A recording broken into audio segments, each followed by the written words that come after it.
I go to school together. Some police officer in my school says, oh, she's hanging out with this person. Do you remember joking around in high school? Do you remember joking around in middle school with someone who said something funny? Now, what if the wrong person saw that? Then you step out, you're in a gang database.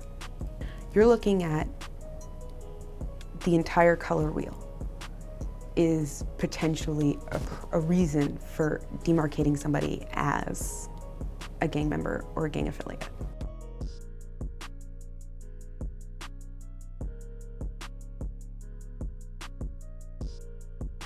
With my music, I feed off the pain. Like, I feel as if there's no pain, then there's no good music, you know?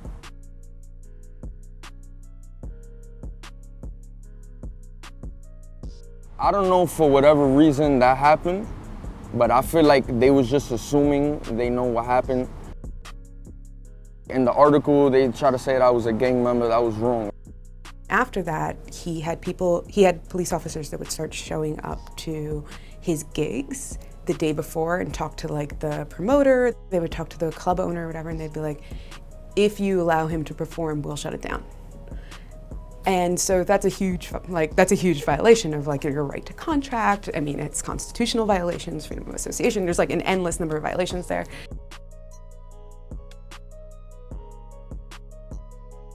Imagine every single day living on a block and having police walking down, driving down your neighborhood, walking down your neighborhood, asking you questions. Imagine you going to a school and your school teachers even know you're gang related. As a person who was gang related for so long, I went to a middle school and a high school that because I was gang related and because of my past and because certain neighborhoods was beefing with each other, what happened was certain things was took from me, like after school programs, abilities to go to school trips, and I think how we treat our youth or people who are gang related is that we're isolating them and treating them different, when in reality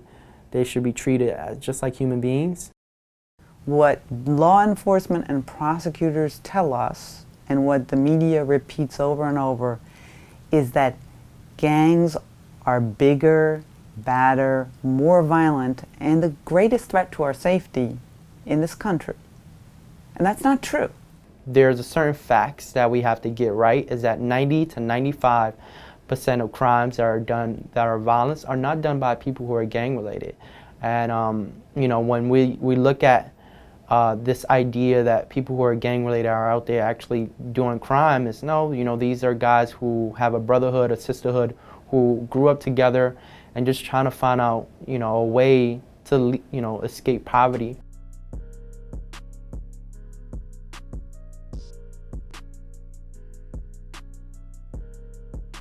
We're at a very specific time right now where the issue is even more elevated for Latinxes than maybe before, because there's a new lens on it as well, which is how this gang policing is being used to deport Latinx immigrants and to criminalize Latinx youth.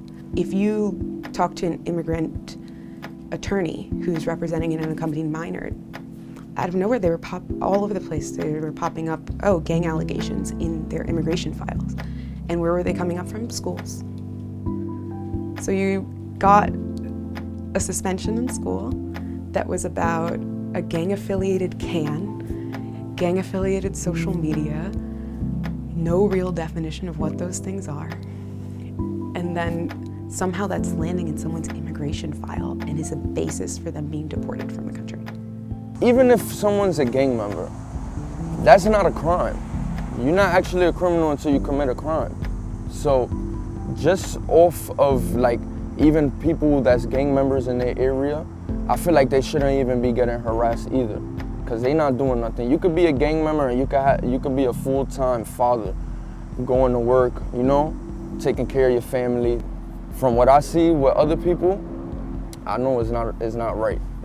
it's like a stereotype. There's a real distinction on how these laws are being applied now and what they were meant to target, because if you're organized crime, you know, the idea is that you're very lucrative and profited. But like then the people who are getting wrapped up can't afford an attorney.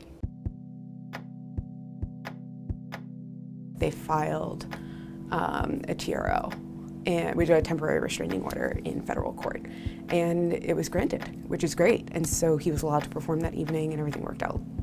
In gang policing, we are handing the keys over to our law enforcement to document our children based on the color of their clothing, based on where they hang out, who they post photos with, and the children get no notice, the parents get no notice, the young adult gets no notice, the person 20 years later may be in a gang database and not be told.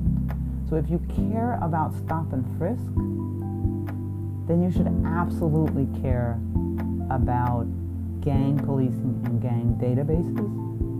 The NYPD's gang database has 98.9% Black and Latinx individuals in it.